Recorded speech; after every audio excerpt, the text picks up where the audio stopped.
जय हिंद दोस्तों। मैं छवि श्रीवास्तव आज आपके समक्ष एक ऐसे मुद्दे को लेकर आई हूं जिस मुद्दे का वास्ता है हमारे देश के अन्नदाता से। ये वो अन्नदाता नहीं है जो पिछले 50 दिनों से देश की राजधानी की सीमाओं पर बैठे सरकार से अपने अधिकारों के लिए लड़ रहा है, मगर ये वो अन्नदाता है जो पिछले 90 दिनों से उसी सरकार से अपने क्षेत्रीय अधिकारों के लिए लड़ रहा है। हो सकता हो इस मुद्दे से आपको अवगत ना कराया गया हो क्योंकि मेन स्ट्रीम मीडिया ने हो सकता है इसे कवर ना किया हो, पर हम इसे अपनी जिम्मेदारी समझते हुए आपके सामने इस मुद्दे को लेकर आए हैं, क्योंकि उस अन्नदाता को उसका अधिकार दिलाना हम अपनी जिम्मेदारी समझते हैं। ये वो किसान है जो इतनी ठिठुरती हुई ठंड में अपनी फसली जमीन को बंजर बनाए उस पर कंबल डाले बैठा है। सरकारी दावे और वादे चमड़ी को गोरा करने वाली उन क्रीमों की तरह हो गए हैं जिन्हें चाहे कितना भी घिसते रहो, निखार कभी नहीं आएगा। खैर, आज हमारे साथ जुड़े हैं एडवोकेट अनिल कुमार शुक्ला जी, जो कि प्रधान प्रत्याशी हैं पारसा गोंडरी गोंडा से। आइए हम इनसे जानते हैं कि आखिर क्या ऐसी वजह है जो किसान इतनी ठंड में अपनी जमीन पर बैठे प्रोटेस्ट कर रहा है, अपने अधिकारों की मांग कर रहा है उस सरकार से। तो अनिल जी, क्या आप हमें बताना चाहेंगे कि आखिर क्या वजह क्या है जो किसान अपनी खुद की जमीन पर जहां वो फसल उगा सकता है वो ना करके पिछले 90 दिनों से वहां बैठे प्रोटेस्ट आंदोलन कर रहा है? जी नमस्कार। मैं अनिल नमस्कार। शुक्ला एडवोकेट। ये प्रकरण है सरयू नहर खंड प्रथम गोंडा का, जो पिछले वर्ष 2010 में भूमि अधिग्रहण का मामला है। ये नहर खुदाई का ये अधिग्रहण हुआ था 2010 में। अधिग्रहण मृतक के नाम हो गया, मुआवजा जी। न देके मृतक के नाम अधिग्रहण हो गया है। अब 10 साल तक ये खुदाई किए नहीं। 10 साल बाद आज जब पिछले वर्ष 2019 में ये लोग खुदाई करने आए, तब लोगों को मालूम चला कि उनकी भूमि अधिग्रहित हो चुकी है। उनको ये भी नहीं मालूम था कि उनकी भूमि अधिग्रहित हुई है या नहीं हुई है। उसके बाद जब उन्होंने विरोध किया तो जबरदस्ती मुकदमा भी लिखवाए, और जब मामला संज्ञान में लिया गया, इसकी खोद किया गया और इसका निरीक्षण किया गया, तब पाया गया कि भूमि अधिग्रहण जब हुआ था तो जिसके नाम पे अधिग्रहण हुआ है उनकी मृत्यु उससे भी पहले हो चुकी है। इसमें दो लोगों के नाम भूमि अधिग्रहण हुआ है, जिनके नाम एक है धनपता और दूसरा है नाम जानकी, जी। जिनकी एक की मृत्यु हो गई है। इसमें एक मिनट, धनराजी की मृत्यु हो गई है 2008 में। जी। इनकी मृत्यु 2008 में हो गई है। भूमि अधिग्रहण हुआ है 2010 में। ये 22 सितंबर 2010 को भूमि अधिग्रहण हुआ है। इसमें धनराजी की मृत्यु 2008 में हो चुकी है, और इसमें एक लोगों की मृत्यु 2004 में हो चुकी है। दोनों लोगों की मृत्यु होने के बाद वरासत जो लगती है खेत का, वो उनके बच्चों के नाम आ चुकी है। लेकिन जी। ये नहर विभागों ने इतना काला कारनामा किया है कि ना इनको खितौनी दिखी है, ना कुछ किया है, और जबरदस्ती बिना बताए, बिना नोटिस, बिना मुआवजा दिए लिए और भूमि अधिग्रहण करके अब जबरदस्ती नहर खुदाई करने का। और जिन लोगों की जमीन जा रही है उनके पास सिर्फ इतनी ही जमीन है। ऐसा भी नहीं है कि इनके पास अलग खेती करने के लिए और हो। इसलिए ये अपने हक की लड़ाई के लिए पिछले 90 दिन से अपने खेत में ही इतनी ठंड में और वहां पन्नी ताने हुए खेत में ही खेत को रखा रहे हैं, ताकि सरकार के लोग आके उसको जबरदस्ती खोद ना ले। तो ये मतलब प्रकरण मुद्दा है। और यहाँ यहाँ घोटाले का है। जी घोटाले का, और ये कोई छोटा मोटा घोटाला नहीं है। बड़ा, कम से कम 1 किलोमीटर लंबी इधर, और इससे 10 किलोमीटर आगे, इससे आगे ऐसा सेम टू मामला, ऐसा भी ये मामला वहां पे भी है। वहां भी लोग भी ऐसे ही विरोध कर रहे हैं खोदने का, और कहीं से भी सुनवाई नहीं हो रही। यहाँ से लेके प्रधानमंत्री, मुख्यमंत्री, जिला प्रशासन, कोई इस पे ध्यान नहीं दे रहा है, ना कोई नेता ध्यान दे रहा है, और न जिसकी सरकार तो ध्यान ही नहीं दे रही है। पिछले 90 दिन से हम लोग बैठे हैं, लेकिन कोई सुनवाई नहीं हो रही है। तो अभी जो करंट वहाँ के प्रधान है उनका क्या, उनकी प्रतिक्रिया इस पर क्या रही है? अब वो प्रतिक्रिया उनकी क्या रही है, पहले यहाँ तो कोई संज्ञान में पढ़ा लिखा तो यहाँ ध्यान दिया नहीं।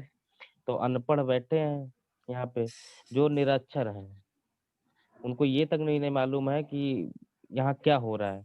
मतलब घोटाला उनको पता है सब कुछ, लेकिन वो इतना बेवकूफ बनाते हैं जनता को कि उनको नहीं मालूम कि जब जब कोई भी कार्य करवाया जाता है ग्राम पंचायत में, तो बिना ग्राम प्रधान के हस्ताक्षर से नहीं होता है। इसके बावजूद भी उन्होंने ही किया है, वो भी आ जाके उसी भीड़ में खड़े होकर कहते हैं मैं अपनी जमीन नहीं दूंगा। जमीन किसान की जा रही है, जबकि आप एक जनप्रतिनिधि हैं, आपको जिला अधिकारी के सामने जाना चाहिए और वहां इसको अवगत कराना चाहिए, उसके लिए कोई कार्रवाई करवानी चाहिए, लेकिन जी। ऐसा कोई कृत्य नहीं है उनका। तो अनिल जी, आप एक युवा हैं और उसी के साथ साथ आप एक अधिवक्ता हैं, और जी आप जहाँ तक मेरा ज्ञान है, आप यहाँ पारसा गोंडरी से एक प्रत्याशी भी हैं प्रधान के लिए। जी तो हम आपसे क्या उम्मीद कर सकते हैं, या मैं जानना चाहती हूँ कि आप इसके बारे में क्या सोचते हैं? हम आपसे क्या उम्मीद कर सकते हैं कि आप वहाँ के किसानों के लिए, वहाँ के लोगों के लिए क्या करेंगे? और उसके साथ साथ जो ये मुद्दा वहाँ चल रहा है, जो पिछले 90 दिनों से आंदोलन चल रहा है, उस पे आपकी क्या राय है? आप क्या कर सकते हैं उनकी मदद करने के लिए, उन्हें हम वहां न्याय गए थे दिलाने के लिए? जी जी जी। हम वहाँ के निरीक्षण उसका सत्यापन किए, निरीक्षण किए, कागज वागज दिए उसका। मैंने कागज में देखा कि इसमें एक बड़ा घोटाला है। उस कागज को मैंने एकत्रित करके जिला अधिकारी के पास गया, बात किया। पहले उप जिला अधिकारी के पास गया, तो उनकी प्रतिक्रिया बहुत ही दुर्व्यवहार पूर्वक रही। उनकी प्रतिक्रिया बहुत ही दुर्व्यवहार पूर्वक रही। एक सीजीएम के यहाँ मुकदमा चल रहा है इसका, जी। उसका अगर कोई निर्णय आता है, हम लोग इंतजार कर रहे हैं, अगर उसका कोई हमारे पक्ष में निर्णय आता है तो ठीक है, वरना हम लोग हाई कोर्ट जाएंगे और इसके लिए सुप्रीम कोर्ट तक भी इसके लिए लड़ाई हम लोग लड़ेंगे। जो हम अधिवक्ता हैं, समाज सुधारक का एक स्तंभ अधिवक्ता वर्ग भी माना जाता है, वो मैं जी। अपना कर्तव्य निभाऊंगा। और रही बात लेकिन चुनाव में आने जी। की, तो मैं पिछले वर्ष ही जब लखनऊ में वकालत करता हूँ मैं, जी। कि मैं अपने एक दिन बैठा था तो देखा कि ग्राम पंचायत में काम कैसे होते हैं। तो वहां जी। पे जब मैंने साइट खोली इसकी, तो देखा कम से कम करोड़ों का बजट आता है यहाँ पे, करोड़ों का बजट आता है। फिर देखता हूँ अपनी ग्राम पंचायत का भौतिक निरीक्षण किया, तो यहाँ कुछ नहीं है। ना लोगों को जागरूक मालूम है कि क्या कितना पैसा आता है, किस किस मद में आता है, और ना यहाँ के ग्राम प्रधान किसी को बताते हैं। और वो इतना कारनामे करते हैं, एक एक व्यक्ति के नाम से बिना काम कराए ही पैसे निकाल लिए और हड़प जाते हैं, और यहाँ लोग परेशान के परेशान ही रह जाते हैं। तो इन सब चीजों को देखते हुए उनका हक दिलाने के लिए, और जो सरकारी पैसा ग्राम पंचायत निधि से या ग्राम पंचायत के लिए आए, वो जिस मद के लिए आए उसी मद के लिए खर्च हो, ये इसलिए हमको इस चुनाव में आना पड़ा, ताकि मैं अपने ग्राम पंचायत के लिए कुछ अच्छा कर सकूं। बहुत अच्छी बात है, और ये सुन के मुझे बहुत अच्छा लगा कि आपके जैसे युवा हैं जो इतना इंटरेस्ट उस चीज में दिखा रहे हैं। लेकिन वहां पे किसानों के अलावा भी और भी लोग हैं, जैसे कि वहां के बच्चे, वहां के युवा, और भी जो लोग हैं जो जो भी वहां खेती के अलावा अपनी जैसे भी कमाई करते हैं, आप उनके लिए क्या करेंगे? मैं अपने ग्राम पंचायत में या आसपास में भी लड़कियों के पढ़ने के लिए निःशुल्क शिक्षा की व्यवस्था कर रहा हूँ। यहाँ पे लोगों को जागरूक करने के लिए, युवाओं को प्रेरित इस कर रहा हूँ जॉब दिलवाने के लिए। मैं उनके लिए रोजगार यही पैदा करूंगा, उनको कहीं बाहर जाने कमाने जाने की आवश्यकता नहीं है। मैं छोटे छोटे व्यापार करवाऊंगा उनसे, और पूंजी इकट्ठा करके, मतलब इधर उधर से करवा के, मैं व्यवस्था करवा के उनको यही रोजगार दिलाऊंगा। इतना ग्राम पंचायत निधि में पैसा आता है कि किसी भी व्यक्ति को बाहर जाने की जरूरत ही नहीं है। जिस मद में आप काम करना चाह रहे हैं, छोटे से छोटा बड़ा सा बड़ा, आप करवा सकते हैं। तो अगर हम दोबारा इस मुद्दे पे, इस आंदोलन के मुद्दे पर आए, तो शायद अगर मैं सही हूँ, मैं और मेरी टीम जब एक बार वहां पे विजिट के लिए आए थे, तो हमें यही सुनने में आया था और यही समझ आया था जब हम लोगों ने वहां के किसानों से बात करी थी, कि वहां नहर ऑन पेपर अगर देखा जाए सरकार की तरफ से, तो शायद नहर खुद चुकी है, उसमें पैसे, सॉरी, पानी बह रहा है, वहां फिशरी मछली पालन हो रहा है और उसके लिए बजट एलोकेट ऑलरेडी हो चुका है, मतलब उसके लिए सरकार की तरफ से ऑलरेडी पैसे आ रहे हैं, अगर मैं सही हूं तो जी इतना बड़ा घोटाला। जी जी, किसानों द्वारा जन सूचना भी मांगी गई थी इसके लिए, तो जी जी विभाग द्वारा जन सूचना दी गई है जी। कि उसमें पानी भी बह रहा है, नहर की सफाई भी हो रही है बराबर, पानी भी बह रहा है, लेकिन भौतिक निरीक्षण में कुछ नहीं दिखता है। उस मतलब ऊपर ये आरोप लगाया गया किसानों के ऊपर जी, कि नहर खुदी थी, किसानों ने नहर खोद के फिर से खेत बना लिया। मतलब इतना मैं बड़ा यहाँ घोटाला। अपने दर्शकों को बता दूं कि ये ऐसा घोटाला है कि अगर आप ऑन पेपर सरकार की तरफ से जाएंगे तो वहां पे एक जी, पूरी प्रॉपर नहर बन चुकी है, उसमें पानी है, वो बह रही है, उसमें मछली पालन भी हो रहा है, उसकी मेंटेनेंस के लिए भी पैसा आ रहा है। लेकिन पैसा अगर बराबर निकल रहा है। जी बराबर निकल रहा है, और अगर लेकिन अगर आप रियलिटी देखें सच में वहां पे, तो वहां ऐसा कुछ भी नहीं है, जी जी, वो कुछ भी जमीन नहीं है। वैसे ही पड़ी है। तो अब आप इस चीज से अंदाजा लगा सकते हैं कि इस घोटाले का लेवल क्या है। तो अनिल जी, मैं आपसे जानना चाहूंगी कि वो किसान और उनका परिवार, जैसे कि मैंने वहां पर आके देखा था, वहां बच्चे बड़े बूढ़े सारी जनरेशन्स वहां बैठ के उस आंदोलन में पार्ट ले रही थी। तो अभी उनका मैं जानना चाहती हूँ कि उनकी एनर्जी लेवल वो कैसे, मतलब अभी भी 90 दिनों से लगातार वो कैसे, ऐसे क्या मानसिकता लेके बैठे हैं कि जब उन्हें पता है, दिख रहा है कि सरकार उनके लिए कुछ नहीं कर रही है, तो उनके मन में क्या है, वो क्या एक्सपेक्टेशंस लेके बैठे हैं कि क्या उनकी सुनवाई होगी, क्या उन्हें न्याय मिलेगा। उनको एक उम्मीद होती है, जब आदमी के पास सब कुछ खत्म हो जाता है तो एक उम्मीद होती है न्यायालय। जी जब सरकार भी साथ छोड़ देती है तब एक उम्मीद होती है हर किसी इंसान को कि न्यायालय में साथ देगा। जी। तो वो उस उम्मीद को जगाए हुए बैठे हैं पिछले 90 दिन से, और बैठे रहेंगे जब तक न्यायालय से कोई आदेश नहीं आ जाता। सरकार तो उनके खिलाफ खड़ी है, कोई संज्ञान नहीं ले रहा है, कोई किसी के कान में जू तक भी नहीं रेंग रही है, और पिछले 90 दिन से किसी को कुछ भी नहीं दिख रहा। लेकिन उनकी एक आशा बनी हुई है कि न्यायालय हमारे साथ न्याय करेगा। न्याय व्यवस्था भी उनके साथ कहीं ना कहीं उम्मीद जगी हुई है, इसलिए वो बैठे हैं। अनिल जी, मैं आपको धन्यवाद इस चीज का देना चाहती हूँ मैं, कि आप उन किसानों के साथ खड़े हैं, पिछले 90 दिन से आप उनके साथ लगे हुए हैं और आपकी पूरी कोशिश है कि उनको न्याय जी मिले।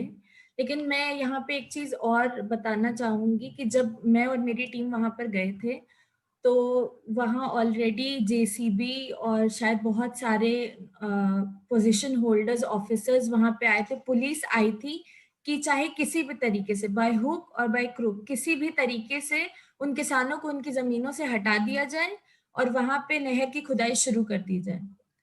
तो उसके अलावा उस दिन के बाद क्या दोबारा ऐसा कुछ हुआ है, या उनके ऊपर किसी तरीके से प्रेशर डालने की कोशिश की गई हो कि चाहे कुछ भी करके, चाहे पैसा ले दे के कम पैसों में, या फिर फिजिकली उनको हटा, किसी भी तरीके से हटा दिया जाए, वायलेंस करके कुछ भी। यही मुद्दा पिछले वर्ष इसी नवंबर में उठा था। जी। तब जेसीबी वगैरह सब कुछ आई थी, और पुलिस प्रशासन भी थी टीम के साथ।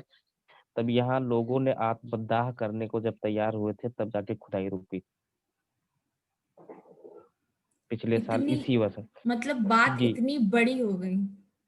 जी जी, तो आत्मदाह करने को तैयार हो गए थे लोग, तब जाके खुदाई रुकी थी। तब उप जिला अधिकारी द्वारा ये आश्वासन दिया गया था कि आपके साथ न्याय होगा, आपका मुआवजा मिलेगा। तब हम लोगों ने धरना बंद किया था, पिछली बार भी चला था 25 दिन धरना। जी। तो इस आश्वासन के साथ लिखित में कुछ नहीं मिला था, इसलिए किसानों के साथ पिछले साल धोखा हुआ।